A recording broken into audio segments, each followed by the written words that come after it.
All right, everybody, welcome on into Tomes.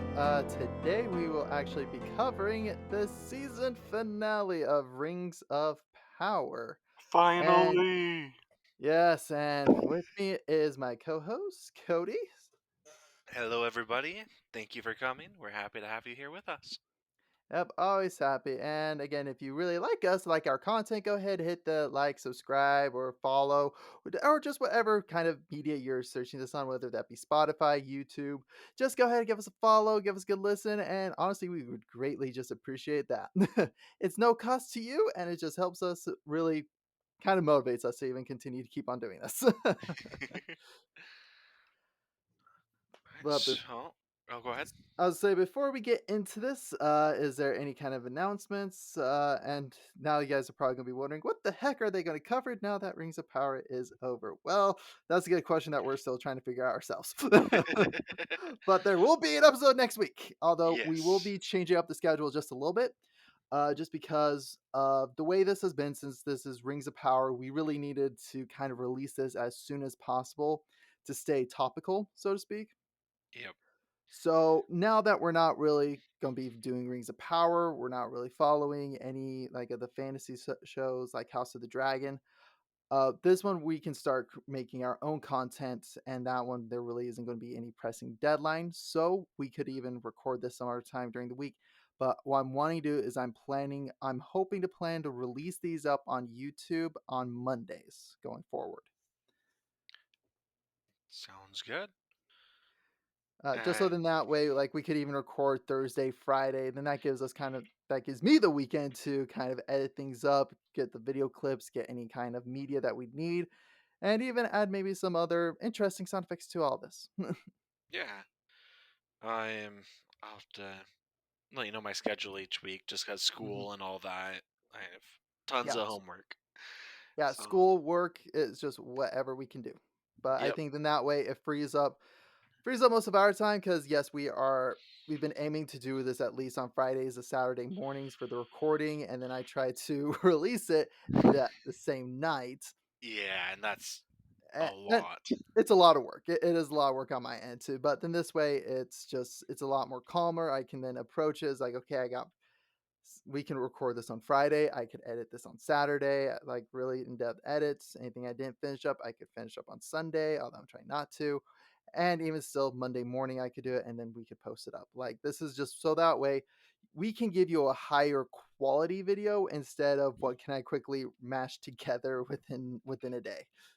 Yeah. I am thought for something we could do for this next video for next week. Hmm. Just a spitball. Um, we could take one of our own stories and we could share some of that. Yeah, if we want to, we could share maybe a prologue or even just kind of share a bit of the history of our own worlds that we have developed or a magic system or just like a specific part of it that we've been working on or kind of the idea and things that came off of it. Or even just maybe one week we could just go, okay, this general thing, what can you come up with this?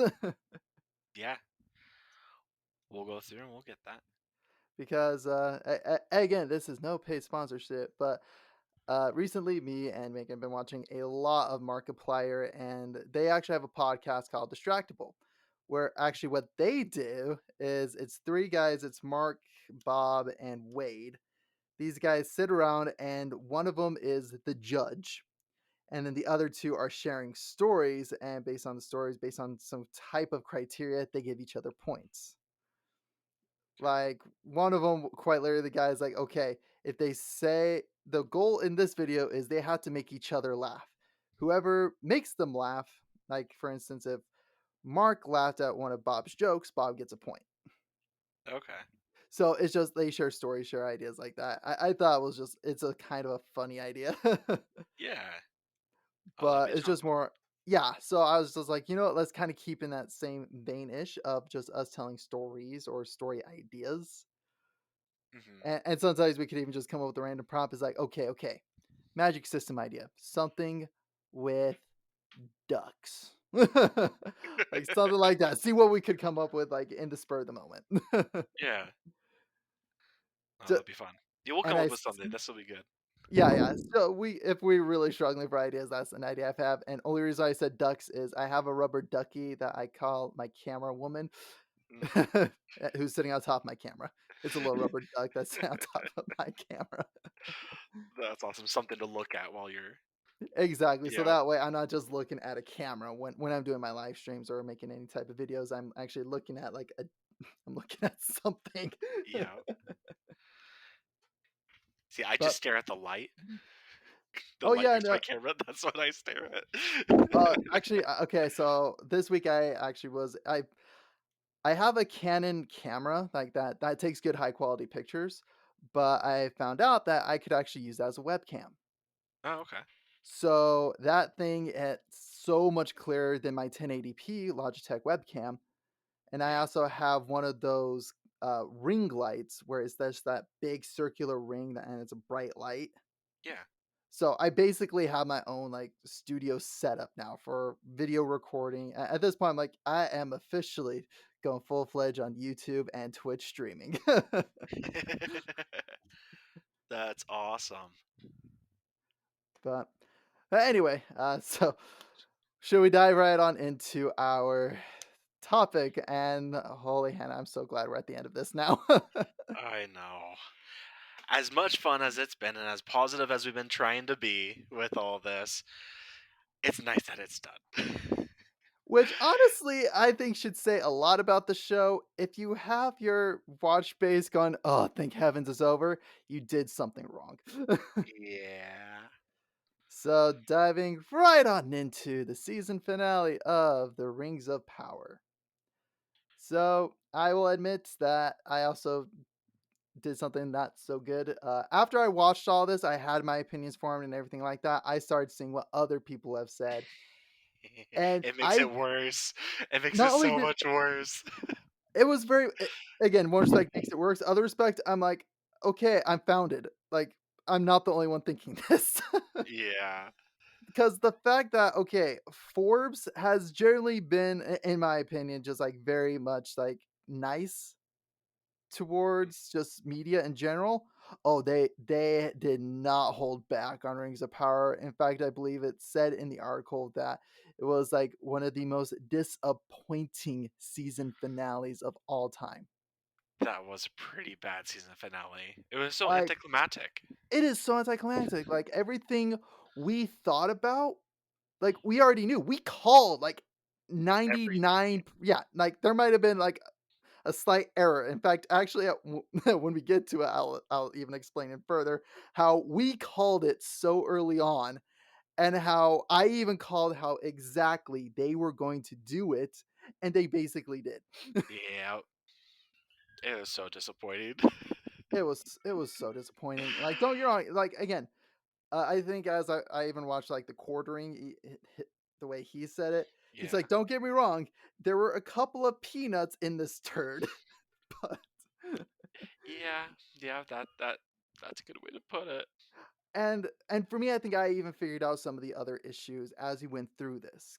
And I'm so happy that we will be able to cover this in depth. So now the question is, are we going to do this scene by scene like we did last week, or should we do kind of the format we were going with, where we covered an entire thing in one go, like the Let's Harf? cover an entire thing in one go. Okay, I'm game for that. So let's start with not Gandalf. Okay, but it is It Gandalf. is Gandalf. I had to say not again. They have to say it's not Gandalf when it is so 100% obvious it is Gandalf. Wait, who said it's not Gandalf? Oh no, no, like they Amazon can't exactly say this is Gandalf because guess what? They do not have the rights to Gandalf. How do they not have the rights to Gandalf? Because yeah, just because that's part of the problem I that's very heavy in this is a lot of the stuff we want to know about Amazon did not get the rights to. That's Okay. that's a lot of the issues with this, but it is so obviously Gandalf. And this was, I think, very much like, okay, season one, they need to see how well this is going to do. And then that's when they base is like, okay, since now we got a following, we got this, we can get more. We can get the copyright agreement from the Tolkien estate to actually say, yes, this is Gandalf the Grey. They have to have that first. So they can't explicitly say this is Gandalf, which And I think is so dumb when it is so obviously Gandalf. do they But have the rights to any of the others? they have the rights to the appendix. Okay, but Gandalf is in the Is actual in the story. How do they not have? like this is where like the entire thing it is so wish-washy, so back and forth, so confusing that it's bullcrap because they don't have anything that is tailored into the second age. Oh, I gotcha. So they can't say that it's Gandalf because they don't have the information that Gandalf existed in the Second Age. Age. Correct. So they have to have us infer that it is Gandalf the Grey. Gotcha. Like it's so dumb. Which let's just start with the opening sequence. Like, I'm sorry, the priestesses, like the weird witches, it's What just are so they? weird. Are they I'm just wraiths? I I have no idea. I'm just calling them the followers of Sauron, okay? Because Okay. theirs makes zero sense in all of this. Because even when we see Gandalf using, again, I'm calling him Gandalf because it is Yeah, who it it, is. it is. When we see freaking Gandalf actually picking up the scepter and using it, I'm sorry, they turn into like Nazguls. Exactly. That's why I asked if they're wraiths. Like, that's which I'm like, okay, what the heck? I know this is supposed to be like it. Oh, look at. In my mind's eye, I was like, okay. In other words, you're trying to show cool special effects so that way you can justify your $1 billion budget. Yeah. Did you see what their names were? No, I did not. So I had subtitles on. Their names are Aesthetic, Nomad, and Dweller. Oh my gosh, they don't even have real names. Nope.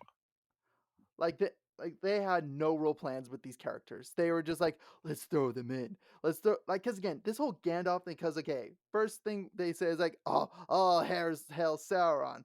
So that way, the stranger was meant to be a red herring, Yeah, he which was the entire time. we saw through, like Easily. so easily. Like it's just so horribly done. It's like, oh, this is Sauron. This is Sauron. I was like, nah, it's not. It's not. I know you're trying to make me think it is, but it's not. Yeah. It was, yeah, way too convenient and just, yeah, no. Nope, nope, nope. Yeah. It was a cop out. It was. Here's something else, okay? Okay. So, with the with the followers of Sauron, they emphasize that Sauron has power over fire, and one of them had power over fire. But if Yeah. you look over any of the other stuff, so in the Lord of the Rings, they were scared of fire. The Yeah. Nazgul themselves were scared of fire because Aragorn, with his torch, he doesn't. Freaking. Yeah, he torched them. Literally. Like, he literally took his torch and threw it into one of their heads. Yeah. So it just doesn't make sense that he has power over fire and then his followers don't. Yeah, no, it makes zero sense. Like, Is that canon though? I I don't know. This is where I don't think it is. Honestly, this is why at this point I am referring to the Rings of Power, not Lord of the Rings of Power, because it is Yeah. 100% fan fiction. Nothing Yeah. in this is canon. It really isn't. Like this is all just like this is a glorious fan film because they might have little snippets that are canon in it, like information in there, but Yeah. it's all bullcrap. Like it's not real. It's not actual part of the lore. Like the Rings of Power, I'm not saying is a canonical Lord of the Rings series. It isn't. It's not. So it says that he kind of has power over fire. So he raises fire up to create the One Ring from Mount Doom, and then he also casts fire at Gandalf to break his staff. Hmm. Because actually, I believe the whole fire thing is associated with Morgoth. Because if you look at the Balrogs, and the Balrogs were basically like little like entities from Morgoth. Hmm. So that's where like they're making the association of like, oh, if he can control fire, therefore he is Sauron. And just like that makes no sense. Like I can understand why I'm gonna say it's the idiot line of thinking is like, oh, if it's because of this and this, therefore it's gotta be this. When there's more involved to it than that. Yeah, there's a lot more to it. But yeah, anyways, I let's see what else I put. Oh, when when it first shows her, so it first shows the lady, and she acts like she's Nori. And he goes up to her and then transforms into the. I'm gonna call her a wraith. The followers, I'm calling them wraiths. Um, I, when I think one of my favorite quotes from it is feminem. feminine, That's been like one of my favorite lines of it because again, honestly, it's like okay, honestly, looking at the dude, it just looks like a skinnier version of Eminem. but really though, the best part is that one is a woman. Yeah, that's why it's like Oh, feminem. they're all women, but yeah, that's They're so all funny. women. I think it's okay. I think it's funny It's that it's so all weird. women following Sauron and they're all wearing white. Like Yeah, what? Like it's so weird. It is like this is very obviously a cult. it is. Um, but when she first transforms, she kind of this look like, haha, it's me. And my first thought was weird flex, but okay. Like it makes no sense. Like, okay, That's it. let's look at the scene. Is like, okay, she takes an apple. He's chasing because he wants the apple back. He doesn't know who it is. And then immediately he's like, oh, it's Snorri, and then she shape shifts. Why would he think that she's on his side? Like Uh, it just none of this like it makes no sense. yeah, that whole part with the introductory part of it all, it just doesn't make sense. Um, then when sorry, this is kind of jumbled. Like I made very few notes about this section just because I didn't care for it. Me too. It's just I just have like I have ranting thoughts. Yeah. So with uh one of the parts when they're going to free the stranger or free Gandalf, but then it transforms again and it's not Gandalf. When they go up to do that, the others walk away and their footsteps are just as like the hobbit's footsteps are just as loud as the people walking away. Which means it'd be so easy to hear them and they're talking and like making a bunch of noises. They're not being stealthy, and that's the entire thing with hobbits is they can't hear us. And now it's they can't hear us because they're stupid as opposed to us being quiet. Yeah, no, no. Like I like the idea that they were trying to do guerrilla warfare tactics. Yeah. And if anything, this is where I'm giving them a little bit of pros. Like I like the idea they were trying to do these tactics. Like I like the guerrilla warfare tactics and them using some spells to countermand those tactics. I like that idea. Hmm. But that entire scene of the fight choreography of just how everything went, it makes zero sense. Like Yeah. it did not flow right. Like cuz again, we get Sadak, I believe was his name, the leader of the Harfoots. Boom, gets stabbed in the stomach. Hmm. He's leaning back on the rock. Now Poppy and them are all running away. They're about to get attacked. And then who should be there to save him? Sadak stabs Yeah, the girl in the foot. with the very knife that he got stabbed with. Yeah. But And he's then it's fine. just yeah, and he's perfectly fine. He's up fighting around, going around doing all this. I'm just like, okay, so are you healthy? Like this is where it's just the entire timeline. Then I was like, that makes no sense. Yeah, it doesn't. Like, did they just get the clips wrong? Did someone in post production, oh, excuse me, move the clip from there to there? Like, what the heck? Did no one go, okay, this is the flow of events? We have Sadik who got stabbed. He is now up against the rock as Nori is trying to find a way to get to the stranger. Oh, her mother found the stranger. Okay. Which like this is where I'm just like it just dissolves into I have no idea what the heck they were trying to do. Yeah, this entire part was just really confusing and just it did And feel out of sequence. It yeah, wasn't, but it felt out of sequence more, I think, in part to the act, like not the actor's fault, but that he was perfectly fine when he stabbed her in the foot. Like he wasn't like it didn't show him get up and try and get over there to help. It just suddenly he's there and he's just, ha, I'm okay, stab, and then he Yeah, dies, and then he's just dead. yeah. Like, don't get me wrong. Again, they have a couple cool things. Like, honestly, the magic effects they had going, really R- cool. The They were effects are really good phenomenal. done. Exactly. And for me, I did like how it's just like as soon as Gandalf got the staff, all of a sudden he could do hardcore magic without him getting hurt. So I like the fact that they emphasize the importance of the staff. Yeah, Like again, it's got those good handful elements. Then it's immediately overshadowed by just crazy inconsistencies and everything going across the board. yep, And so that's kind of all I have on like the up till the cultists die. yeah. So, like you said, I love that they had the whole staff thing where it shows that he's powerful, and just saying called it makes him more powerful. It's a conduit. Oh yeah, Uh, you called it.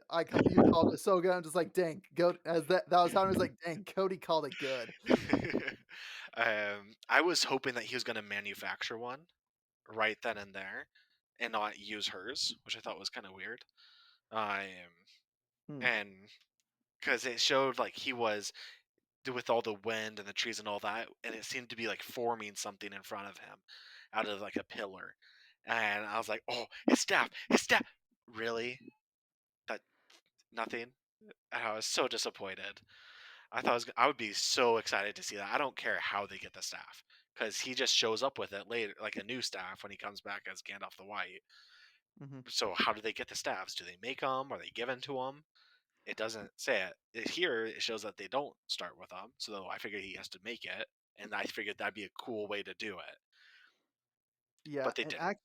yeah, I know. And actually, what I was thinking of what they were going to do at the very end of it, but they didn't do it, is once Gandalf and Nori go off on their own, I thought he was going to take a piece of the tree that he fixed. Like that would have made sense to me. Okay, Was because again that tree in every respect he's sitting by it, it's I think very symbolic of him. I could have seen him going all right taking a branch off like breaking it and then that becomes a staff. that'd have been cool. Like that would have been kind of cool as he's like does some magic and it more like he takes that branch does some magic and gets that design, Yeah, which that would have been so honest cool. yeah it would have been really cool, which honestly I hate to say it but this is where what they might do in season 2 is that where Gandalf and Nori return to the Shire. I'm just going to call it that Mhm. because look at it, it basically is the Shire. It is. And he goes back to the tree, and like I could see him just like knocking on it, and then boom, he's got it. And this Yeah, is where I will give the actor who does the stranger major credit. He has the Gandalf vibe. he does. He does. So the fact when he actually says, and I did like the little nod to the always follow your nose Yeah, quote. it was actually well done. I was kind of bitter about it at first, but the more I looked, I was like, no, they did good. Like, I like how that was their subtle way of confirming it to us that it is Gandalf 100%. Yeah. Yep. But again, overall, everything with the like with the Harfoots itself, like overall Nori stuff, it's not cringe bad. So in my personal opinion, I rate it like a C. Okay. Like it's not amazing, it's not horrendous. It, I'm tainted on it just because of all the times they flat out rip off things from earlier in the show, like in yeah. earlier in the series from the movies. Hmm. Um, and those rip offs are what it just felt like one of those at first to me, but it felt better than those. And it was a callback, and I actually really appreciated that after I got over my own irritation at it. Because in every respect, with the Harfoots, well, I believe their entire goal with it was to be a callback to the Fellowship. Yeah. Because again, that's how they're going to get. That's what they were hoping to get from some of the older fans, like those who grew up on the Lord of the Rings trilogy. so that way it is something familiar. It's more of like the Easter eggs that honestly, like in Marvel movies, whenever we saw like Stan Lee or any kind of Easter egg that talked about another Marvel superhero in the early years of Marvel, it was supposed to be kind of a nod. I was like, look at that, look at that. Like that's what I think was the Harfoot's entire purpose Hmm. was to be that nod to like, hey, remember, we're still thinking of that kind of situation. It did not go across well, and it had a lot of its own issues. That's why I give it like again a solid C, not a C plus, not a C minus, just a solid C, just in that area alone.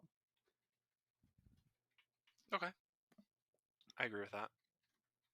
Okay, so should we talk about? Okay, at this point, this is gonna be the bulk of the episode anyway. Let's get to Galadriel. Ah, that wraps it up for the day, folks.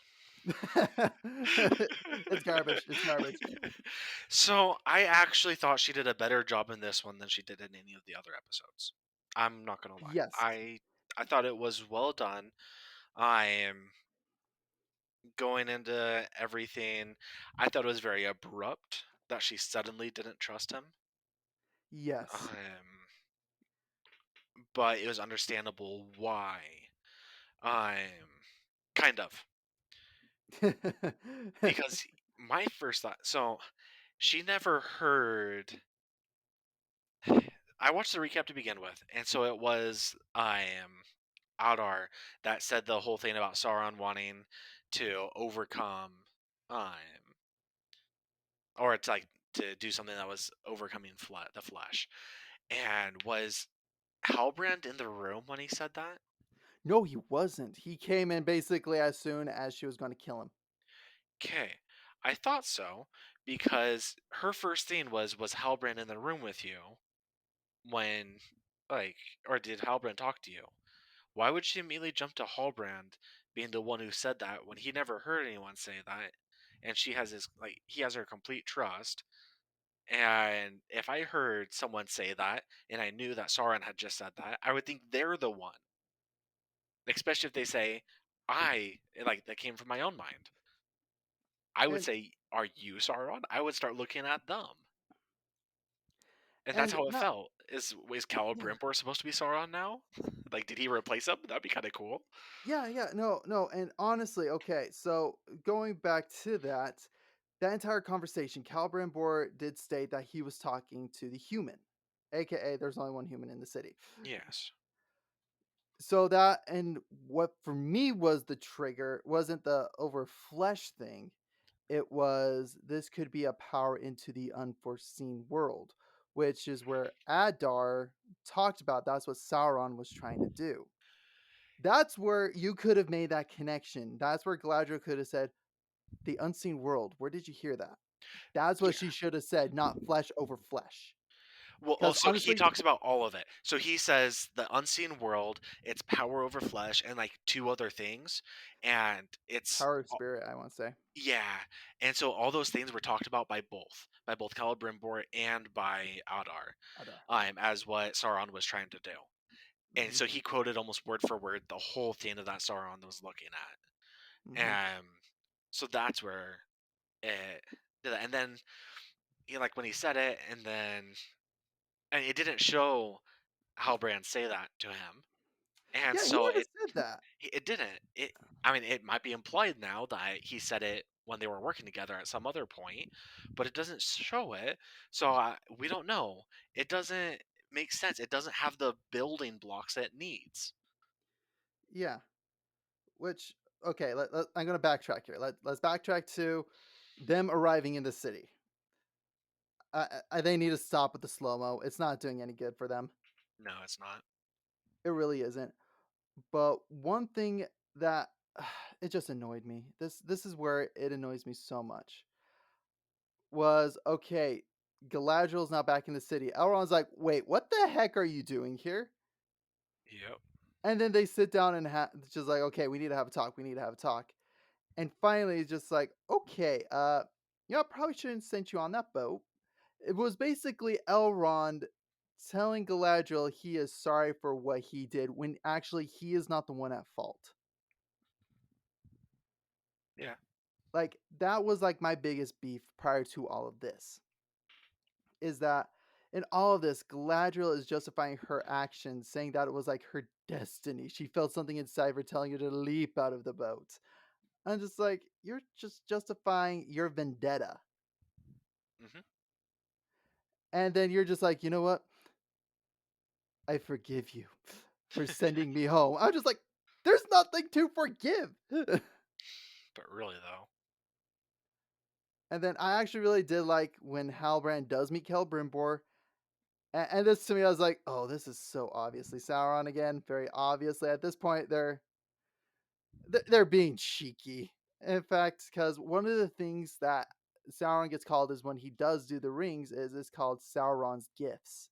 Yeah, and they The said called a gift.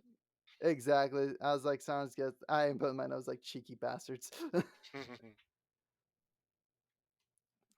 But Yep. and then I finally think I figured out why a lot of Galadriel's lines are cringy. Why? It is all about her delivery. Yeah. Because like thinking about the words, okay, so the where I finally pieced it together is sometimes the perilous path is the only path. Like, okay, you know what? That quote fits the situation. It does seem insightful, but it comes out cringy. Why does it come out cringy? And it's because she's saying sometimes the perilous path is the only path. She's saying it quick. Whereas Okay. let's look to the fellowship Galadriel, the one we all love. She speaks very slowly and methodically. She speaks slow, she speaks methodically, and every word has weight. The way she would have spoken is sometimes the perilous path is the only path in that cadence. And so Yeah. that is where, when she says it fast, it's almost like I couldn't hear it. I had the subtitles on so I could read it, but sometimes the perilous path is the only path. She says it so quick and so forceful that it doesn't come across as insightful. It comes across as rude and blunt and straight to the point, which that's what they're that's the way this Galadriel's been portrayed as, which is where these quotes sound cringy, is because it's like a guy trying I just try to say something very insightful very quick. It more comes across as like a drunken slur. Yeah. That's how Galadriel's coming across, is because she is speaking so quick and not methodical, Yeah. which again is the problem with the way they've developed this character. And then we get to the part, then that's where my notes go on. It's like, oh, Galadriel finally pieced together that Halbrand is Sauron.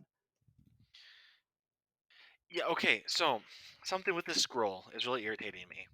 Did Okay, she write on there this is like Halbrand and Sauron? seriously, like, oh my gosh, okay. Because at the very end, you sit there with Elrond finding it and then reads it, and then he has the epiphany, and it never says that he knows that it's Sauron, but he knows that it's Sauron. And I have a different take on it, but we'll get to that when we get Okay, there. Just because I have a lot of no's also in between. you're good. Um, But right prior to getting the scroll, right after the meeting, yeah, this is where, again, going off the whole, it's about the delivery. Look at Elrond. Hope is never mere, not even when it's meager. that was so good.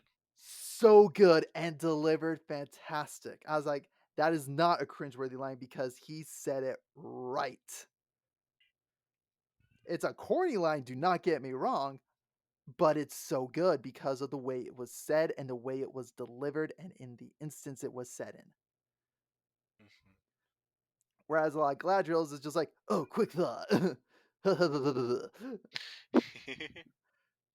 And then I just love how Halbrand is immediately ready to go to work.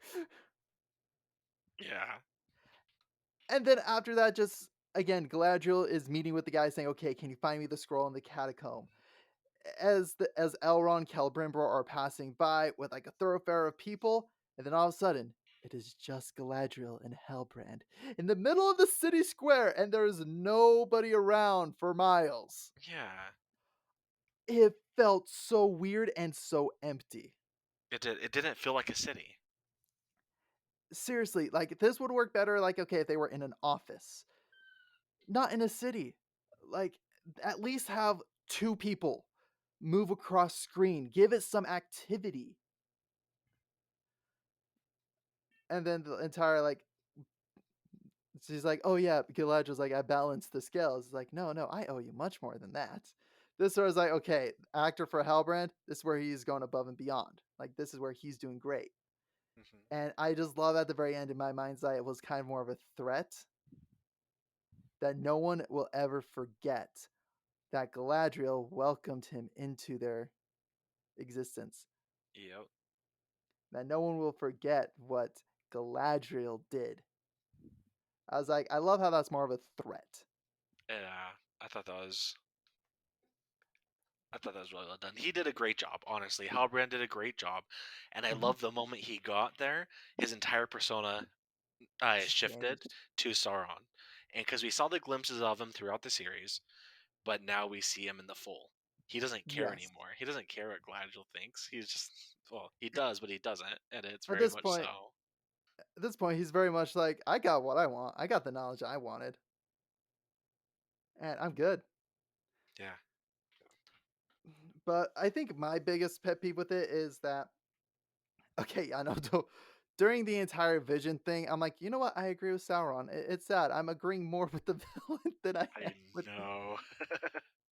because in every respect, I'm like, oh my gosh, I like him now. I like it. Again, I already liked him before, but I was like, I can reason with him. I like this understanding where he's just like I told you I had a dark past, and yet you're not forgiving me for it when you said you did, just because now you know who I really am. Hmm. I love it because I'm like, oh, this is painting her as more of a hypocrite. Yeah. Yep. And for me, it was just very much he's just like, so am I beyond saving? It's just like, and all of it, I was just like, when we look, sorry, this one I'm taking bringing in church to it as well, is when we look at Christ's repentance, anybody can use it no matter what their past is. Anybody can repent and change. And here's Sauron saying, you know what? I'm willing to change. I'm willing to do this. Hmm. Don't get me wrong. He's just at that point. He's just repentance is not a one step process here. It's not. It's You not also, yeah. I was gonna go more into church doctrine and tying into this because Sauron is supposed to be Lucifer Lucifer. Yeah, and that whole side of things, and so there's a little bit more to it than there's a whole lot more to it. yeah. But But this is where for me, I'm like, oh, and then what they're trying to do with it is a kind of a twist to it, or like in my mind's eye, yeah, is like how sneaky the serpent can really be. Is the fact that I'm like, you know what, I can reason with him. I can understand where he's coming from. yeah, But and they're also again, this is where I'm taking it the other way too, is that they're trying to create a he can be saved moment when honestly going into the lore, Sauron does not want to be saved. Sauron wants world domination. He wants the power. He wants to do all this. He sided with Morgoth for a reason. He was his chief priest, for crying out loud. He was his yep, chief follower. It was very much when Morgoth fell, he was next in line for power. Like there was really no power struggle. Everyone went, "Oh, no, it's Sauron." yeah, Because that's how wicked he is. yeah, and it's just the whole thing of the bad guys aren't bad anymore. And that's the thing that I think is killing the show. Is Lord of the Rings is very black and white with a gray. The Yeah. gray being Gandalf the Grey. He's the only gray here. No, I, I, yeah, I agree. And this isn't something you just see in Lord of the Rings. It's a common trend lately. I mean, you'll see that with Maleficent and with Cruella de Vil and all those Mhm. Disney has been putting out a lot of those movies where they make the bad guys not the bad guys anymore. Um, Mm-hmm. and it's carrying over to this that there is no bad guys. It's everyone's good to themselves but bad to their enemies. And in truth, that is how people are a lot in this world, Mm-hmm. with exceptions. Correct. I But that, like you said, the entire point of Lord of the Rings is that it's an escape from reality and that it's good versus evil. It's Mm-hmm. not supposed to be nuanced. It's this person is evil, he's doing these evil things, and we have to stop him. Yes. One of the And things that's oh, go ahead. I was gonna say, and it's not only just that, but it's showing that darkness, if let in, will corrupt, because that is the One Ring's entire bit, is that it will corrupt even the best of men because it wants them to seek power. The ring is sentient and it wants to be returned to its master. That is its entire thing, is that it is so dark, it is so evil that it will corrupt even the best men in order for the ring to achieve its own goal. It is extremely selfish. And just by being near it, being around it, it will make the one who is around it more selfish. That Yeah, is quite literally the lesson and moral to take from Lord of the Rings, is the fact that darkness corrupts. Not just by touching it a little, not by doing this, you're justified in the means. No, it is being around it can corrupt. And that corruption does have its weight.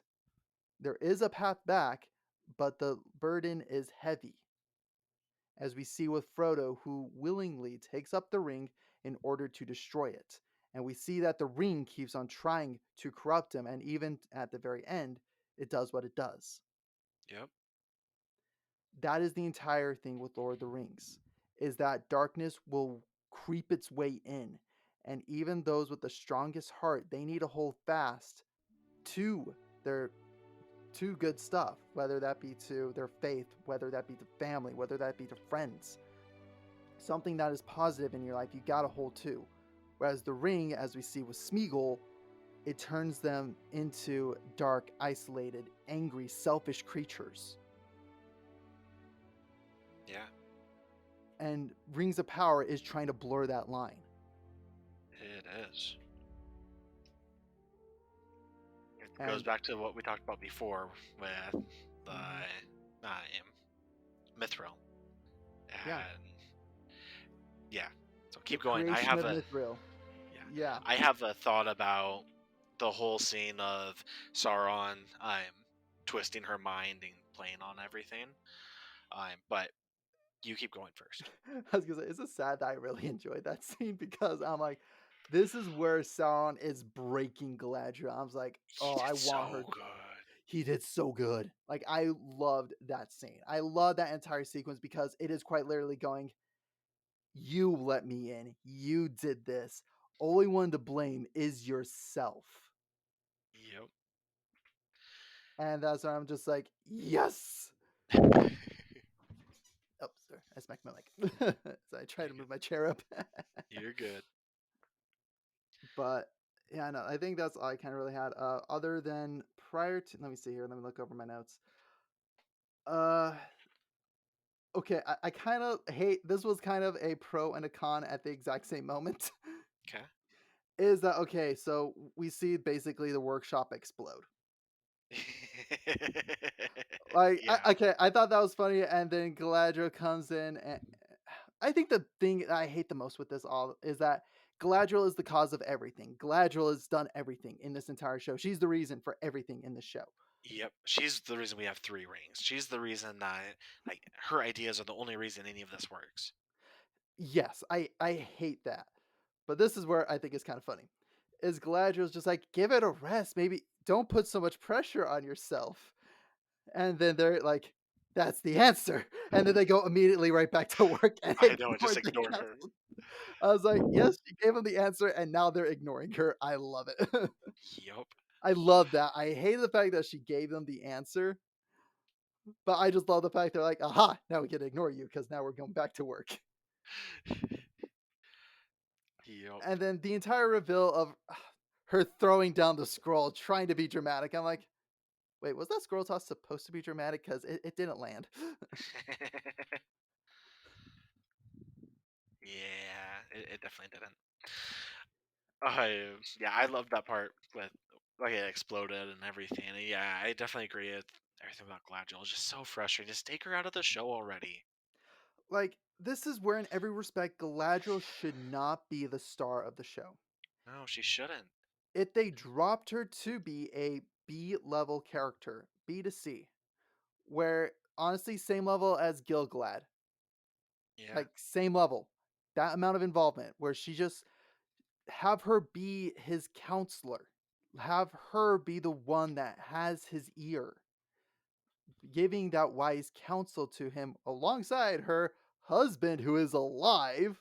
yep, Have those two be the ones next to him, next to Gilgalad, giving him the counsel, giving him insight. That I think would have done a lot better good than Warrior Galadriel. I agree. I think Warrior Galadriel really just kind of ruined things.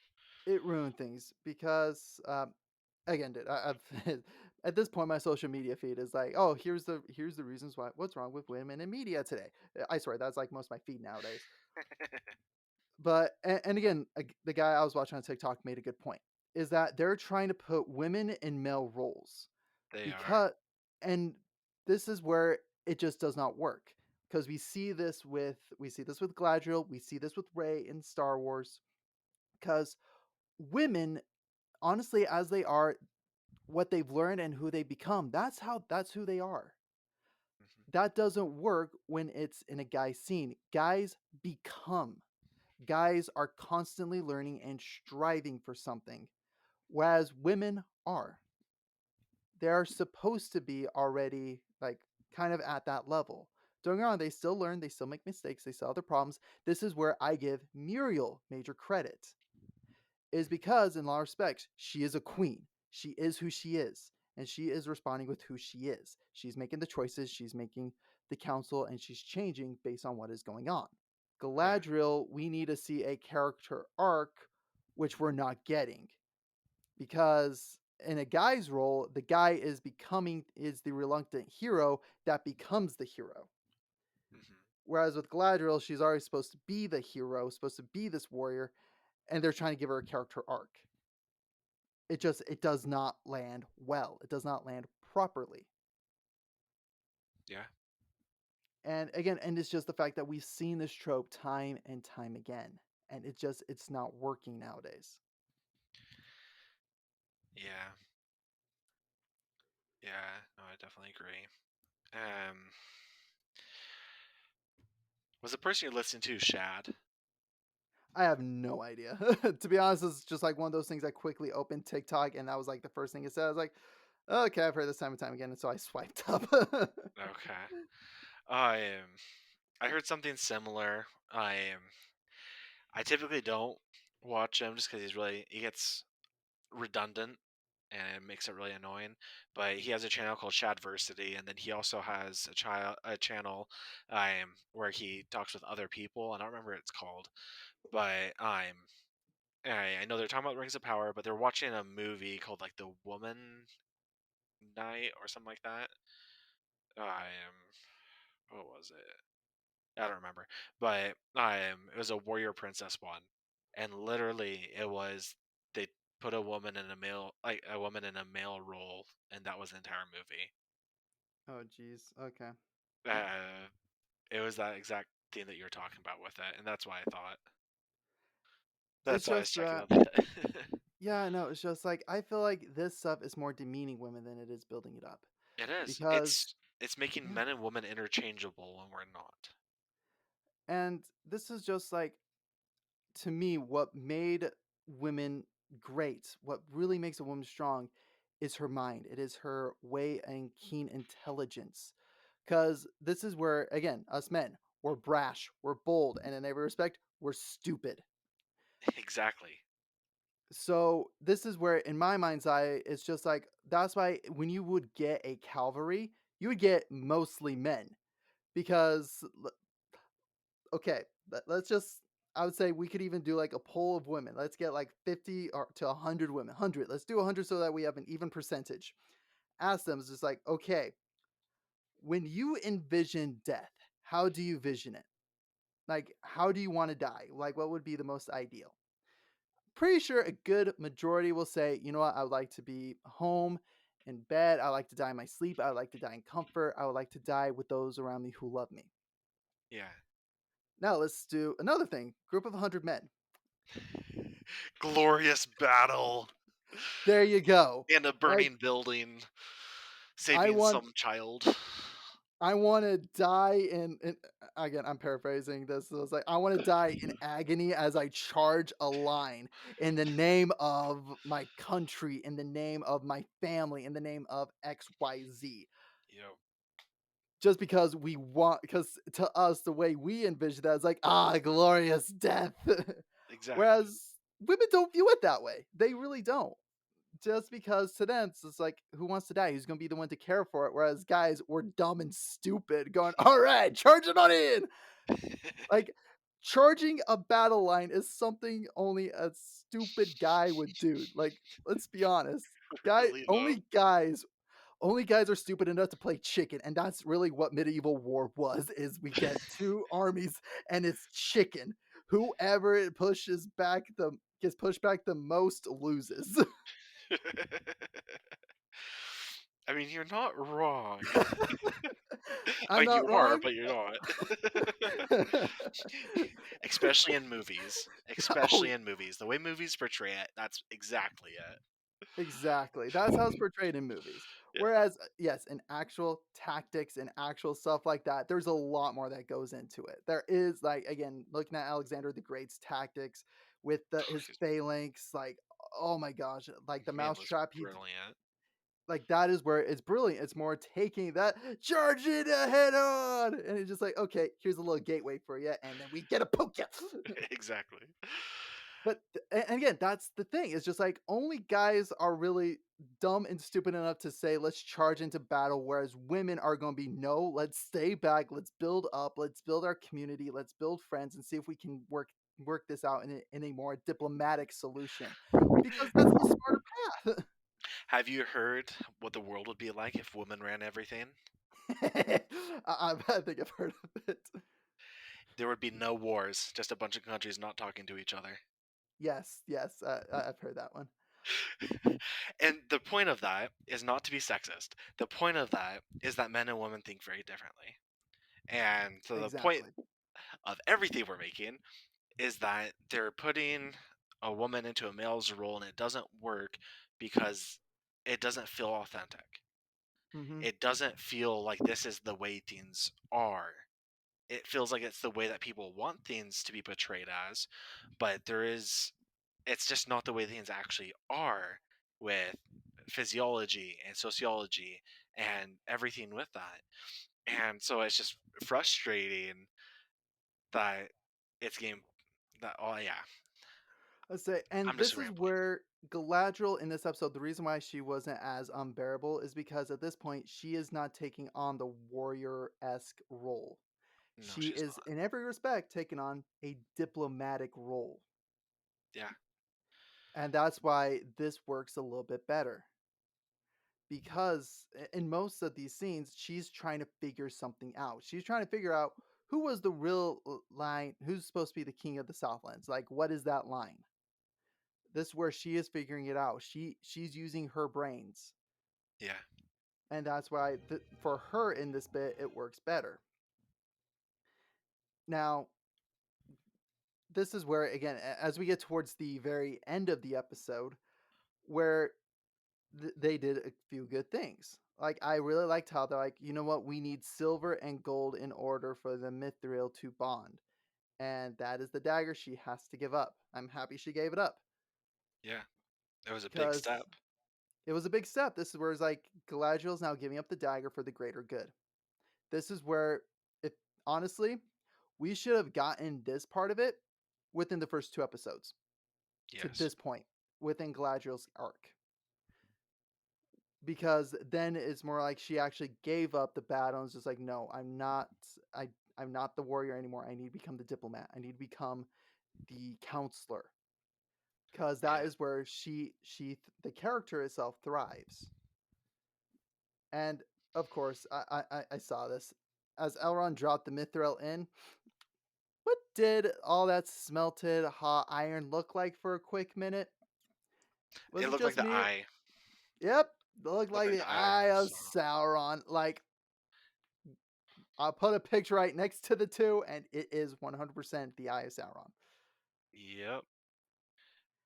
Um, And for and then so actually okay, with the scroll moment with Elrond, this is where I took it a little differently.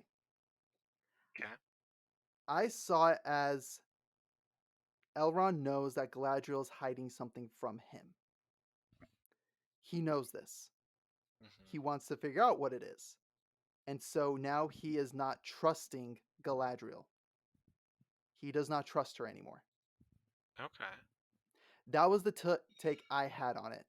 Is because we see him with the scroll kind of, again, almost like in his grip, but kind of grip it harder too. And the look he has while he's looking at her is just like, it's that of looking at an enemy. Hmm. That was the way I took the interpretation.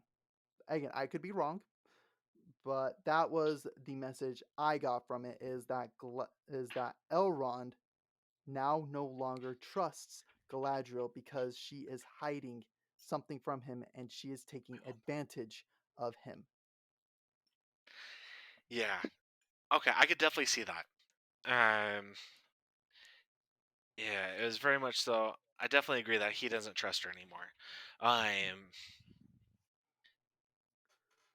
but well, actually, no, I can't say I do agree with that. I think that with it, the look on him, to me, it just said that he knows that it was Sauron, or Sauron, and Mm, that he knows that she knows, but he's not going to say anything because he understands the implications at the same time. okay. And that was the take I got from Mm, it. Although your okay. take feels just as valid, if not more so. That's just kind of the feeling I got was more you asked me to trust you and I promised you I would, so I'm going to. I'm going to research things myself and I'm going to find out, but when it comes down to it, you have a reason for this and I'm going to listen. Gonna say, or even still, like going off your that line of thought where he's like he does know it's Sauron is more on like how could you be so stupid? How could you have let this happen? That could have been the look. He's just like, what have you done? I am I don't think so because he was fooled by him too. Yeah. Okay. Okay. Good point. And I think The, it's much more I to me it just feels as though it's the I know and I will keep your secret, but this is putting a rift between us. yeah. But for me, it was very much like I know he does not trust her at the very least. Yeah. Like that's where that's the hill I'm Or dying on. why don't you trust me? Yeah. So, but yeah. And then I'll say, and then yeah, I Uh, got one note at the very end of the show. But now we can discuss Numenor and hold on. So I want to share my thoughts on the actual thing with her brother and okay, him playing mental games. yes, I am so with all of it, I thought it was really cool that they jumped through all of it and tie it back to the brother. I was hoping yes. for a second that Sauron is actually her brother. Oh, that would have been good. I was so excited for that. And it would make so much sense because her brother was the one that said that thing about touching the darkness. What if he changed his name and he's now Sauron? And he sent back some sort of like body double fake because why not? I would have accepted that answer. I would have been more okay with that than I am with how it is.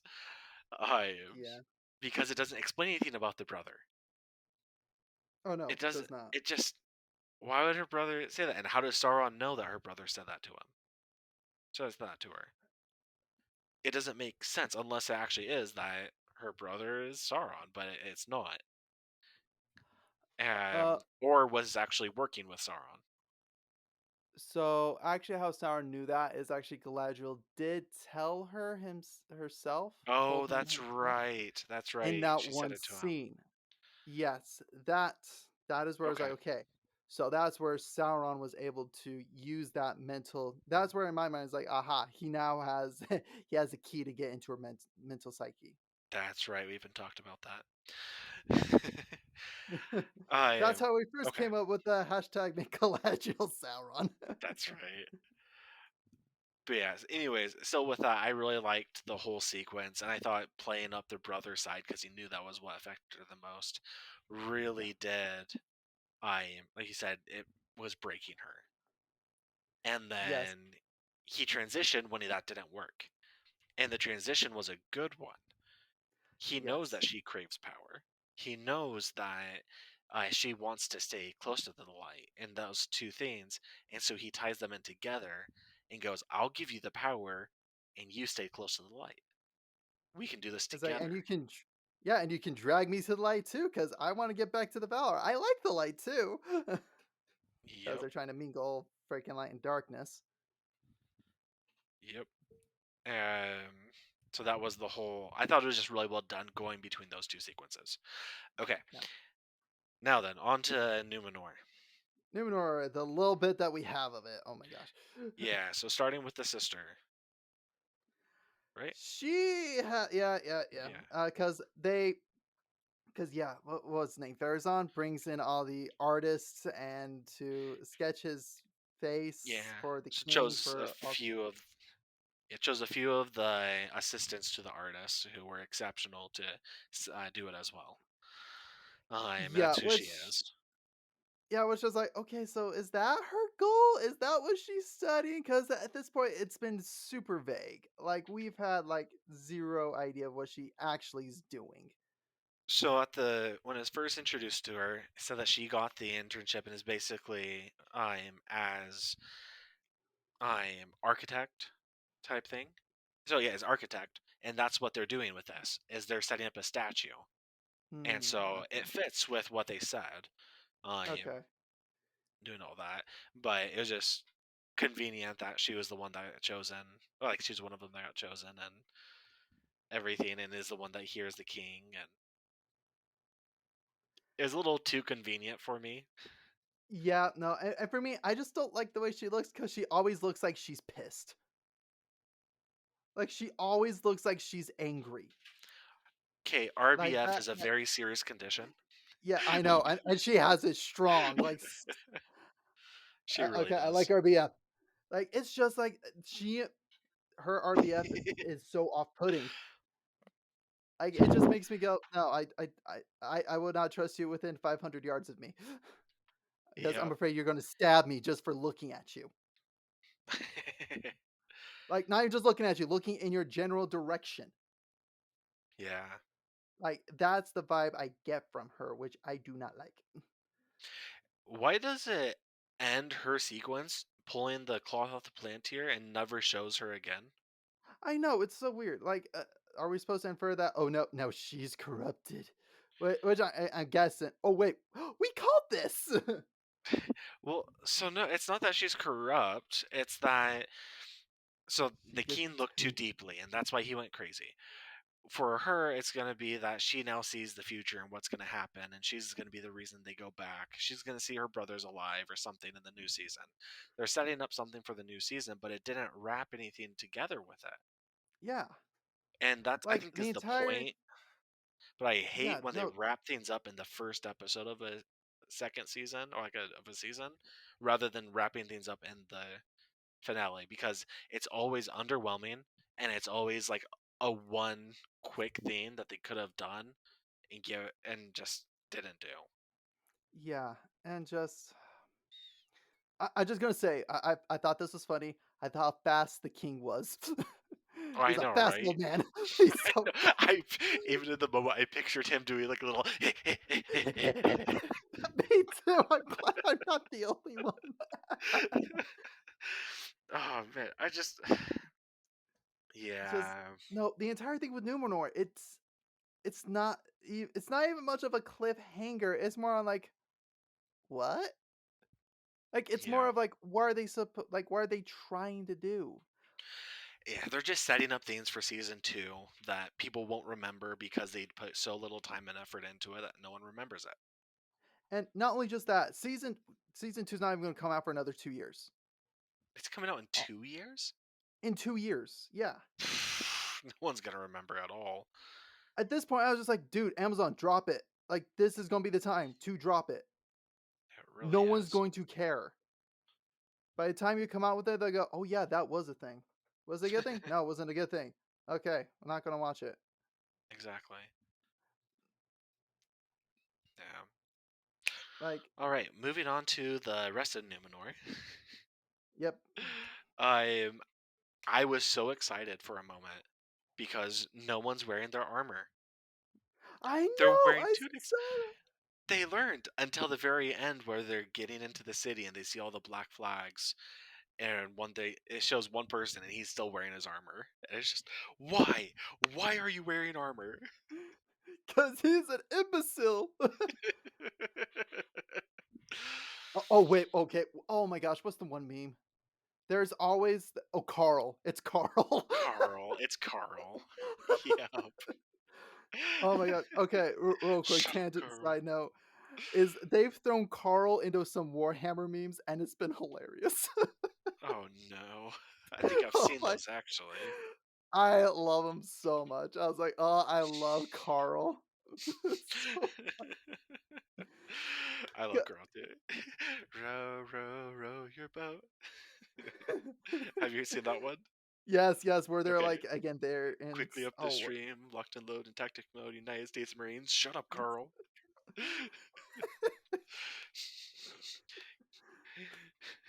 oh my gosh. So, yeah, that's Carl who's wearing his armor. Yep, that's Carl. It's official. That's his new name. He is now Carl. Yep, Carl. He's now my So it's favorite like character. "Why are you still in armor? Why are you still in armor, Carl? I gotta look good for the ladies." Where there's been like a coup. I don't care. I still want the ladies. We need a spy to infiltrate. All right, I'll be the one in armor. Why is Carl Lopen? Oh, I did not think of that. You're welcome. Thank you. I love that. I love that so much. Okay, Like, anyways, back to no, no, this. no. Carl is one of Logan's cousins.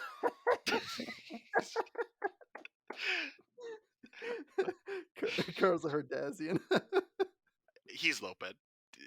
It fits better for Lopen for me. But anyways, back to this. So yes, I am the scene with the queen under the boat talking with Elendil. I thought it was actually really well done. I I thought so too. Again, just Muriel overall as a character, I don't know how to feel, and I think that's a good thing. Is Yeah, because I feel like she's growing and she's changing and she's going through her own character development, which I like. I agree. I think yeah, you summed that up perfectly. You don't know exactly And how to feel about her, but it's not negative, it's not necessarily positive, and as a whole it just makes a good character. And so you end up for me liking her. And I yeah, don't like makes her like her more character, intriguing. but I like the character itself. Correct. And for me, it's just like it makes her character more intriguing. It's like more on like I want to now see how she develops, how she copes with her blindness, how she copes with basically the coup that has occurred while she's been away. Yeah. I'm actually excited to see how things go with her storyline. Exactly, and that's something again backtracking. That's something we don't get with Galadriel. Anyway, moving forward. Nope. I'm yeah, let's see I here. I Give me did like how past. Elendil took responsibility for his actions, how he was like, "You know what? I recognize I was overreacting to my son's death. I was basically everything we saw in the episode before, the way he was reacting to it all. Like how he was taking responsibility for his action. He's like, okay. Originally, I was like, I'm gonna run away from Numenor and try to pursue my own thing so I can get my son. I like that little change where he's like, I will go and cast where the die will send me. The Yeah, cost is high, and I'm still mourning his death, but we better but, make that cost even greater for them. but whatever may come. I So actually I thought that was a like really that. good line. Or come what may. Yeah, come what may. I was Which like, reminded me of a talk by Elder Holland. Come what may and love it. yeah. But anyways, I was like, I let's say my only kind of beef with it is just like it feels like they're trying to make Elendil change his heart to go into revenge, when for him it's got to be more of a I am his has got to be more faith based. Him having faith into what is to come, faith in the destiny, faith in what is to come. yeah. It needs to Um, kind of have that. Whereas I felt there was a little bit of that twinge of revenge, which in one respect, it does make sense given the character that he's thinking he lost his son. yes, but I mean, look at the contrast from last episode to this episode already, where he It's went drastic. from "I should have let her drown" to "No, I did do the right thing, but I'm still angry." He's going back to who he is. He's still Hmm. just going through the grieving process, and I Yes. don't think And it's going to solidify as anger and as retribution. I think it's going to solidify as faith, but there is that side of things where yes, he is going to do everything he can to make it worth it. He's going to do everything in his power to make everything worth it. But even if it falls short, he's going to do it anyways because he does have the faith in the end. yeah, and which that's where Elendil comes across as more human. Because there are so many times that I know, again, everybody in their life, they go through trials, and there are times where we curse our lots in life. We curse one thing. We curse, like again yesterday with the car accident. I cursed the fact that I went to one swig location instead of the other location, because if I went to the other location, I could have avoided this accident. Like it's still in my mind's eye, that's still very fresh to me because Yeah, I still have that anger and regret that there was something I could have done in the past to change it. When this is where I'm going to quote now, Lion King is it's in the past. yeah, It's like I could either keep on suffering and lingering on the pain, or I can learn from it. And that's what Elend was seeing with Elendil. Is he again, as we saw in the last episode, in episode 7, prior to this, that he was angry. He was just like, if only I didn't let Galadriel up on here, we wouldn't even be here. That was kind of like the ripple effect from her.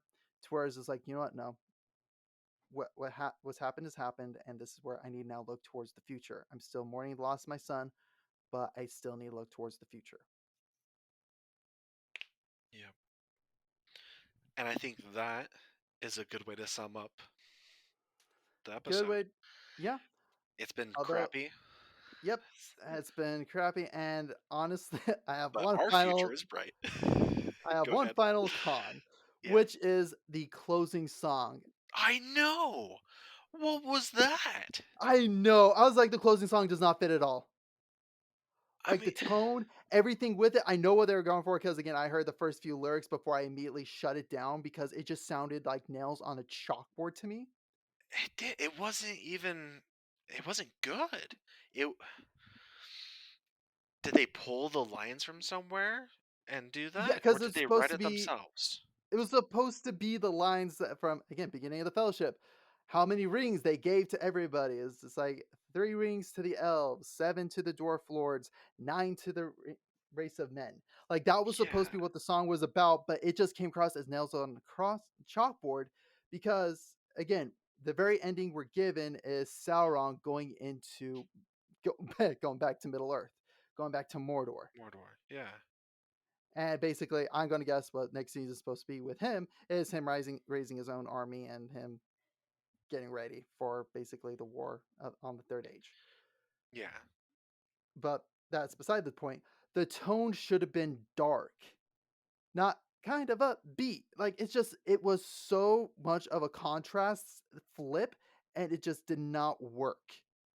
I It agree. was it literally sounded like nails on chalkboard. Like as we both have said, Yeah, it was just so bad. yep. Definitely didn't fit the mood at the end. Definitely didn't feel the way it was. Yeah, and I know that they were trying to go to the um.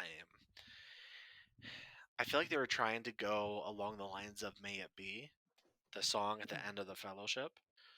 Yeah. Um, maybe it's Two Towers. I think it's the Fellowship though, and they were trying to go because it has a very vaguely similar feel. Hmm. But it's another one of those times where they try to rip off the original and it didn't work because they're ripping it off and not doing it themselves. They could have done so much better and they didn't. Yeah, and actually, like, okay, for me, one of my favorite endings to like movie credit songs. Hmm. Actually, it's not Lord of the Rings. It's The Hobbit. It's on the Desolation of Smog. Oh, okay. I love how it ends with them going, "Oh crap! What did we do? We just unleashed smog," and then goes into a dark and somber song. Because goes like, yeah, try to remember. I think it was actually Ed Sheeran who did the song. But it was misty Yeah. eyes over the mountain below, Yeah, like it's Ed Sheeran's edition of Set Misty Mountain. Fires. Yeah, but still, just that fit the tone. That transition, it still fit the tone. This did not. Yeah. Like if it Icy ended with Fire. them, yeah, that's the name of the song. If they ended it on like, oh, everybody's happy, joyful in a tavern, and then that's quote unquote the song they go to, okay, That's whatever. That would have worked yeah, slightly better. The song still's horrendous. it is. Yeah, I definitely agree. That song was a bad choice. Yeah. You can Ooh. hear it? Yeah, I could hear it vaguely. Keep careful watch of my brother's soul, and should the skies be filled with fire and smoke, keep watching over during sun. Yeah. But like Won't play that too much of that. one, yeah, I know, just that one song. The song itself is great. I love that song. Like again, the Hobbit trilogy has its issues overall, but Just too I much loved CGI. too much CGI. But overall, it's fairly well. I think I'm gonna say at this point, comparatively, Yeah, it's very well done. it is. But I It's love definitely the better. music. The Yeah. music is so good. Yep. Which in this in the Rings of Power, you get it's either it's decent or oh my gosh, it's horrible. Why? You know what's really funny? What? One of the things that we've brought up is that the Rings of Power has been more true to Tolkien in the sense of doing music with the dwarves and just everything, where Mhm. the music things, and it's been more true, but it's also been terrible. With the It's exception of the dwarves, the mhm. music choice has been pretty bad, and there's been very few parts that actually have the Lord of the Rings feel or just have been a good song. In Yeah. this case, it's just not. I'm sorry. I It's don't been enjoy lacking. it. Yeah, like it's It's been just weighed, it's been measured, and it's been found wanting. yeah. But anyway, so okay, now that we've finished the entire first season, Cody, what is your rating of the Rings of Power overall? That seems Out of five. definitely dropped it bad for me. I put a 2.5 to 2.8. Wow. Okay, you got to my level. But yeah, no, I definitely now put it like as a solid two. Yeah. Like to me, it's a solid two. I'd say 2 to 2.5. So I say, as a whole, we called it 2.5. All right, so Tom's rating of The Rings of Power is a 2.5 out of 5. Oh, that was out of 10. I'm Oh, joking. I'm okay. joking. I'm joking. Even more accurate. No, Break, yeah. breaking the curve here. But No. so I think that actually, haha, we finished this book series. Yep. Time to move on to the next one, which we will discover, and it The may be short stories. Yes, but the next TV series that we're going to review that I know of, unless something comes up beforehand, is the Percy Jackson and the Olympian series coming to Disney Plus. Yes. If anything, I need to check the release date. Next thing I think we could review, and this one could actually be a good long. Actually, it will be a long review. Would be like the Dungeons and Dragons movie or something of that caliber. I think that comes out in March. March of next year. Yes, which is Okay. it will be after the Percy Jackson series comes out. Okay. So I believe you're right. We'll double check our fantasy stuff, our fantasy Oh, resources. by the way, something I was wrong about a few episodes ago, and I found out really quickly after, but I never corrected myself. Gandalf does not get his ring from Elrond. He gets it from, I believe, Celebrimbor. Oh, okay. So okay, that makes sense. That makes sense. I was wondering. So basically, the three people who get the three rings are Elrond, Galadriel, and Celebrimbor. Never mind, Círdan. Círdan. Okay, never mind then. I don't know who he is, Because but okay, quick, yeah. yeah. So earlier this week, I've been streaming Call of Cthulhu because sorry, it's October, Halloween, horror, and for me, I love the Cthulhu mythos, and honestly, it's just a very interesting mythology overall. So I finished that gameplay, and after I finished it, I started playing Shadow of War. Hmm. The title I wrote with it is unlike the Rings of Power, something accurate to Tolkien's lore. But really, though. and and honestly, just the story overall is good because it actually tells the story of Celebrimbor, how he got the ring, and how Sauron got the idea for the ring. Mhm. Because it actually shows like no, me and Sauron worked together. It was then his treachery that cut me deep and made me want to go against him. And Sauron actually takes Celebrimbor's ring and he uses it to fashion the One Ring. Oh, okay. Which honestly, and I was like, that is a lot cooler. That is a lot more interesting. And if anything, that's what's driving me to play the game more is because you unlock more Celebrimbor's memories Yeah. about about crafting the ring, the history going behind it, everything that the Ring of Power should be covering, but that this game does. So anyway, I think that's going to be Nice. the last note on Lord of the Rings for now. Yep. All right. Well, put the book on the shelf and pick it back up in 2 years, possibly, probably not. Probably not. It's going to get a lot of dust. We're putting it on a shelf a little ways away, Yep. deep in the library here. It's not going on a shelf, actually. It's one of those that falls off and then we just leave it there. It falls off, gets kicked underneath the shelf, and is like lost until someone does a cleaning. I gave it away in my garage sale. All right. uh, Well, thank you all for listening, putting up with us. We've enjoyed it. yes, we have, and we will catch you guys next week.